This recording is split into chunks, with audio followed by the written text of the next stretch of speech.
ભારતમાં મેડિકલ સીટોની અછત અને ખાનગી કોલેજોની ઊંચી ફીના કારણે અનેક તેજસ્વી વિદ્યાર્થીઓ ડોક્ટરો બનવા સપનાથી વંચિત રહી ગયા છે.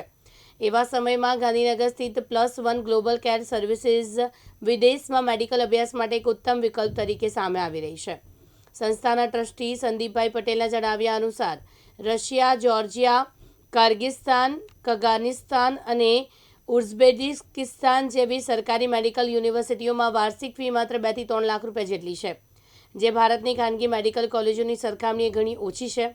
ગુજરાત સરકાર દ્વારા વિદ્યાર્થીઓને 15 લાખ રૂપિયા સુધીની લોન સહાય આપવામાં આવે છે, જેનો હપ્તો અભ્યાસ પૂર્ણ થયા બાદ 1 વર્ષ પછી શરૂ થાય છે.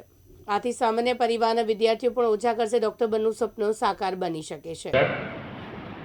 ગાંધીનગરથી અમારી સંસ્થાનું નામ છે +1 ગ્લોબલ કેર સર્વિસીસ અને અમે જે બાળકોને સાયન્સ પછી ગુજરાતમાં અને આમ જોવા જઈએ તો ભારત દેશમાં પણ મેડિકલની અંદર એડમિશન મેળવવા માટે સીટ્સ બહુ ઓછી હોવાના કારણોસર માર્ક્સ બહુ સારા હોય છે ઘણા બધા બાળકોને, પણ મૂળ સીટ્સ ઓછી હોવાના કારણોસર એમનું પોતાનું જે નાનપણથી સેવેલું સ્વપ્ન, એમના માતા પિતાએ એમનું જે સ્વપ્ન સેવ્યું હોય છે એમાં મેડિકલ ફિલ્ડમાં એડમિશન નથી મેળવી શકતા, અથવા તો અહીંયા સેલ્ફ ફાઇનાન્સ કોલેજોમાં મેનેજમેન્ટ કોટામાં, NRI કોટામાં 1 કરોડ સુધીની પણ ફી ભરવી પડતી હોય છે, એ મેનેજ નથી કરી શકતા. તો એના કરતાં વધુ સારા વિકલ્પ સ્વરૂપે વિદેશની અંદર જેમ કે રશિયા છે, જોર્જિયા છે, કિર્ગિસ્તાન છે, કઝાકસ્તાન છે, ઉઝબેકિસ્તાન છે, આ બધા દેશોની અંદર ત્યાંની ગવર્મેન્ટ કોલેજમાં અને બહુ જ વ્યાજબી ફી, ત્યાંની ગવર્મેન્ટ એટલે જોવા જઈએ તો ફક્ત 2 લાખ રૂપિયાથી શરૂ થાય વાર્ષિક. તમે કલ્પના ના કરી શકો કે MBBS જેવા પ્રોગ્રામમાં, મેડિકલ જેવા પ્રોગ્રામમાં વાર્ષિક ફક્ત 2 લાખ રૂપિયાથી કોલેજ ફી શરૂ થાય અને આગળ વધુ ફી પણ હોઈ શકે, 4.5 લાખ 5 લાખ જેવી વાર્ષિક ફી, પણ શરૂઆત 2 લાખ 3 લાખથી થતી હોય છે. અને આ બાળકોને બીજો રહેવા ખાવા પીવાનો 1 લાખ 1.25 લાખ રૂપિયા જેવો ખર્ચો થાય. આવા નજીવા ખર્ચની અંદર એ લોકો એમનું પોતાનું સ્વપ્ન MBBSનું સ્વપ્ન પૂરું કરી શકે. સાથે સાથે આપણી ગુજરાત સરકાર પણ એમાં એમના બાળકોને મદદરૂપ થતી હોય છે, જેમ કે 15 લાખ રૂપિયા સુધીની લોન આપતી હોય છે કે એ બાળકોને એ લોનનો પણ હપ્તો એમનો અભ્યાસ પૂરો થાય MBBSનો, એના પછી 1 વર્ષ પછી એટલે કે 7 વર્ષના સમયગાળા પછી એ લોનનો હપ્તો એમને ભરવાનો થતો હોય છે.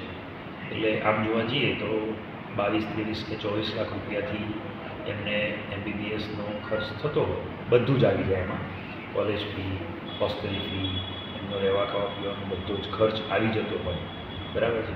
એમાં 15 લાખ રૂપિયા સુધીની સહાય સરકાર કરતી હોય તો તમે વિચારી શકો કે 5, 7, 10 લાખ રૂપિયાના જ પોતાના ખિસ્સા ખર્ચમાં એમનું બાળક MBBS બની શકે.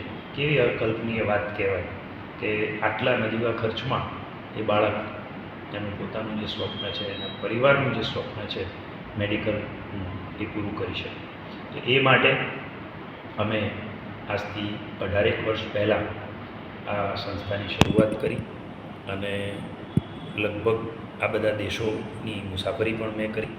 અંગત રીતે ત્યાંની કોલેજો, ત્યાંની યુનિવર્સિટીઓ, ત્યાંની હોસ્ટેલો, એ બધું વિઝિટ કર્યું અને એમાંથી એક પેરેન્ટ્સ તરીકે અને એક શિક્ષણના વ્યક્તિ તરીકે અમને જે યુનિવર્સિટીઓ, કોલેજો સારી લાગી, જે દેશના અંદરના ઇન્ફ્રાને બધું સારું લાગ્યું, એ અમે માર્ગદર્શન આપવાનું શરૂ કર્યું અને ધીરે ધીરે અત્યારે લગભગ દર વર્ષે 300, 350 બાળકોને અમે વિદેશમાં માર્ગદર્શન આપી અને અભ્યાસ માટે ત્યાં એમની યુનિવર્સિટીમાં એડમિશન કરવાથી લઈ અને બધા જ પ્રકારની પ્રોસેસ, એટલે આમ જોવા જઈએ તો એમનો કદાચ જો પાસપોર્ટ બનાવવાનો બાકી હોય ત્યાંથી લઈને શરૂ કરીએ તો એમના એડમિશનની પ્રોસેસ, એમની વિઝાની પ્રોસેસ, અને એમને અમે ક્યારેય એક ખાસ વાત તમને જણાવું કે અમારી સાથે જે બાળકો જોડાય છે, જે વાલીઓ જોડાય છે, એ બાળકોને ક્યારેય અમે એકલા મોકલતા નથી.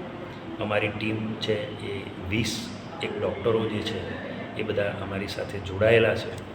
એમાંથી કોઈ એક વ્યક્તિ જ એમને બાળકોને સાથે લઈને જાય છે.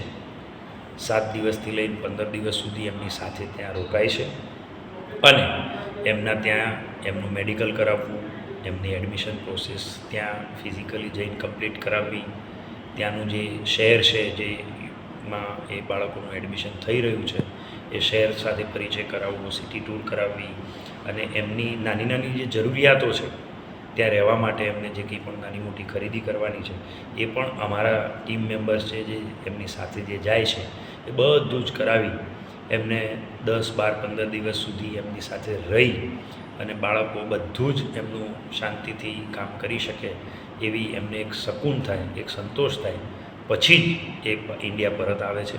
ત્યાં સુધી એમની સાથે રહી એમને સેટલ કરી પછી 15 દિવસ પછી જ અહીં આવે છે. અને આવી રીતે અમારી સાથે જોડાયેલા દરેક બાળક ક્યારેય અમે એકલા મોકલતા નથી.